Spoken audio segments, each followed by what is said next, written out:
Hey there! Today we're going to dive deep into the heart of vector calculus, and our goal to uncover this single, beautiful, elegant idea that ties together some of the biggest theorems in all of math. We're talking about Stokes' theorem, Gauss's theorem, and yep, even the good old fundamental theorem of calculus you probably learned on day one. It's really a story about boundaries, regions, and a powerful pattern that just keeps repeating itself across different dimensions. So, to get us started, think about this for a second. How could you possibly describe all the spinning, swirling motion inside a whirlpool just by measuring the water flowing along its outer edge? I mean, it sounds impossible, right? But it turns out mathematics has an incredibly clever answer. And that's the secret we're going to unlock together today. Okay, so here's our game plan. We're going to start with the basics, something we all know, calculus on a simple straight line. Then we'll see how that whole idea stretches out to handle curves. From there, we'll explore two really important types of integrals, and that's going to lead us right to the main events, Stokes and Gauss's theorems. And then at the end, we'll pull it all together and reveal the grand, unified idea that connects everything. Right, so our journey really begins with a concept that should feel pretty familiar to anyone who's taken a first-year calculus class. It's the seed, the little idea from which this entire, massive tree of mathematics grows. The fundamental theorem of calculus. It's so much more than just a formula for solving integrals. It's a really profound statement about the world. It tells us that to understand the total change of a function across an entire interval, that's our region, we only need to look at what the function's doing at its two endpoints, that's the boundary. This is the core concept, so really let it sink in, relating what's happening on the inside to what's happening on the outside.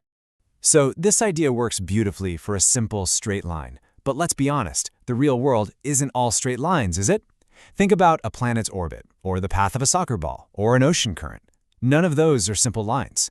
So we're going to need to upgrade our tools. Okay, so as we start talking about curves, we pretty quickly run into two main types. You've got your open paths, which have a clear start and a clear end, but then you also have closed paths, loops basically, where you end up right back where you started.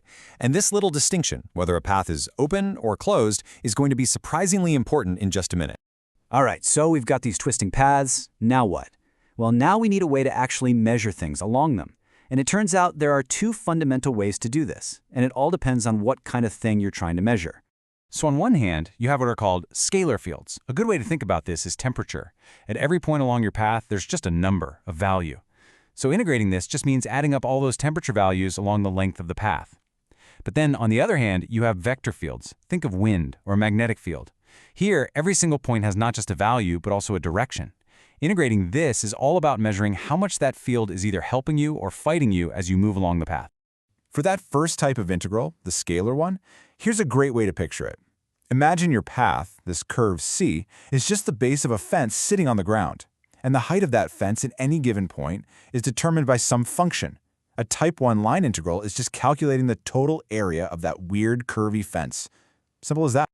Now for type 2, the vector one, the idea of work from physics, is the absolute perfect analogy.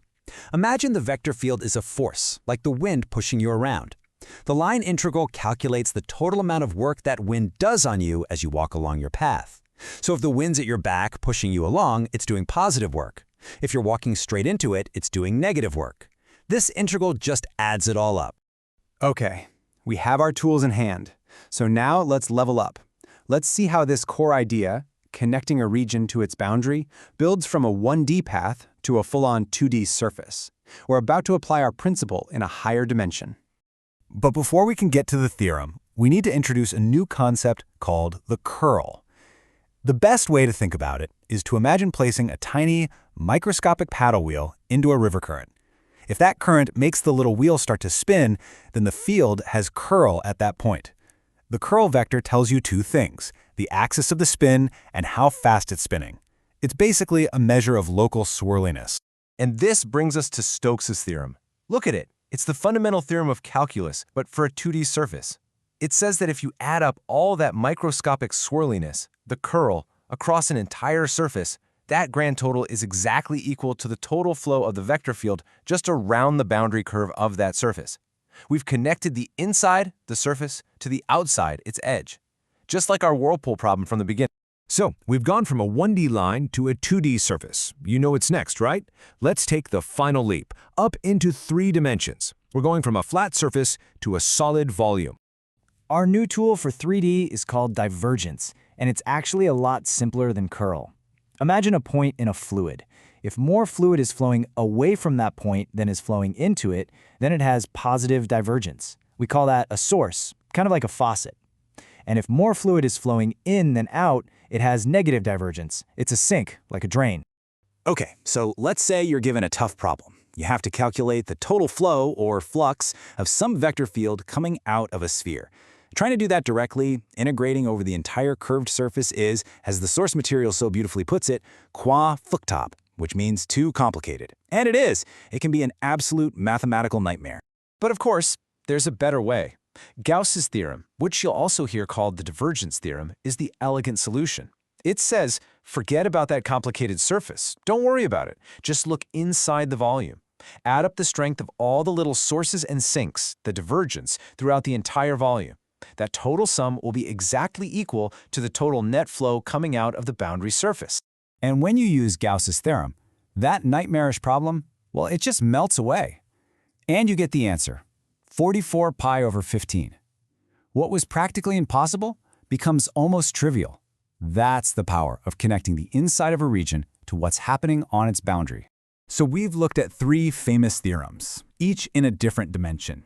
Now it's time to pull back the curtain and see the big secret. They aren't 3 different ideas at all. They are one and the same. Just look at this table. This is the entire story on one slide. In every single case, we integrate some kind of derivative, whether it's the simple derivative or the curl or the divergence, over a region. And the result is always the original function or field without the derivative part, just evaluated on the boundary of that region. A 1D interval has a 0D boundary of 2 points. A 2D surface has a 1D boundary, which is a curve. And a 3D volume has a 2D boundary, which is a surface. It's the same glorious pattern, just playing out again and again in higher and higher dimensions. So what's the big deal? Why does any of this matter? Because this isn't just some abstract curiosity for mathematicians. This one unifying idea, it's sometimes called the generalized Stokes theorem, is the very language of modern physics. It's at the core of fluid dynamics, and most famously, it is the framework for Maxwell's equations, which describe literally all of electricity and magnetism. It's the architecture of reality itself. What starts with a simple line ends with the fundamental laws of the universe. So, what will you explore with?